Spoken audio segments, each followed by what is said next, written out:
আজকে রাতের খাবারে আছে একেবারে দারুণ জিনিস। ট্যানট্যানা!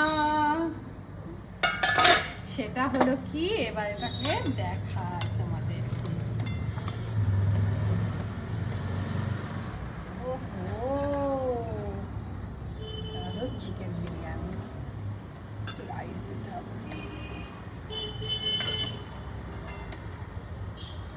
এটা বানিয়ে গুনগুনকে প্রথম খাওয়াবো, গুনগুন খেয়ে বলবে কেমন হয়েছে। আর তার সাথে আছে হলো আনিছি ধনে পাতার চাটনি। ও একটা জিনিস দিতে ভুলে গেছি, দাদা দাদা, ডিম সিদ্ধ। ডিম ছাড়া বিরিয়ানি ভালো লাগে বলো? এগুলো হলো ধনে পাতা একটু চাটনি।